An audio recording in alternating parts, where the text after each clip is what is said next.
हमारे साथ इस समय बार अध्यक्ष सुशील भाटी जी मौजूद हैं, जिनसे बातचीत करते हैं। भाटी जी, आपका जो कार्यकाल है वो एक बड़ा सफल रहा और ख़ासकर जो चैम्बर का जो मुद्दा है उसमें बड़ा जो एक पेच था वो दूर हुआ है। और अब ये चुनाव है 2022 और 23 का, तो आपकी क्या उपलब्धि खास रही है और इस चुनाव को किस नज़रिए से देखते हैं?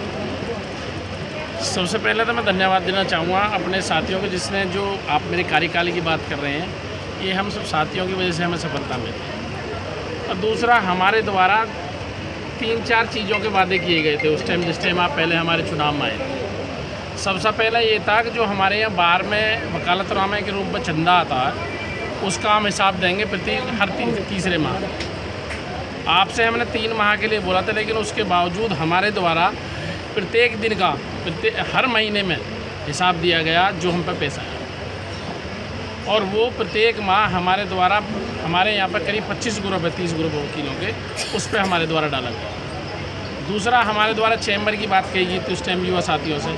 चैम्बर की जो प्रक्रिया है वो हमारी तरफ से मेरे ख्याल में करीब पूरी हो चुकी है, केवल परमिशन आनी बाकी है, और संभवतः जो हमारे साथी बन के आएंगे वो इस परमिशन को ज़रूर लेके के हिसाब आगे बढ़ाएंगे।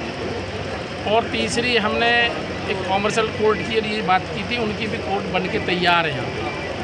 तो आगे भी मेरा तो अपने सभी सीनियर साथी, जूनियर साथी, युवा साथी, सबसे हम उम्र सबसे निवेदन है, ऐसे व्यक्ति को ही चुने जो ईमानदारी से काम करे। ईमानदारी कचहरी में बहुत ज़रूरी है, क्योंकि ये पैसा संस्था का पैसा होता है, और संस्था का पैसा जो अगर को खाएगा वो बड़े बूढ़े ने कहावत तो गले।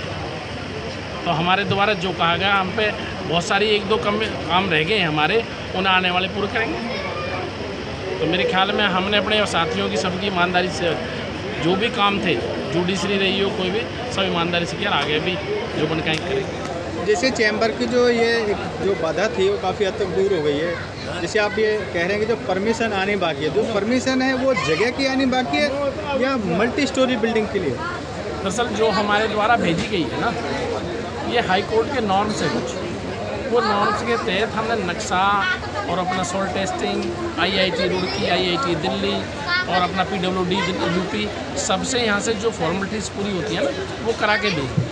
जैसे ही वो पूरी होने के बाद माननीय हाई कोर्ट उसमें आदेशित कर देगी, तुरंत काम चालू हो जाएगा। यानी जो बेसिक NOC थी वो पूरी हो गई, वो यहाँ से पूरी हो, सिर्फ वहाँ से हरी झंडी मिली बात।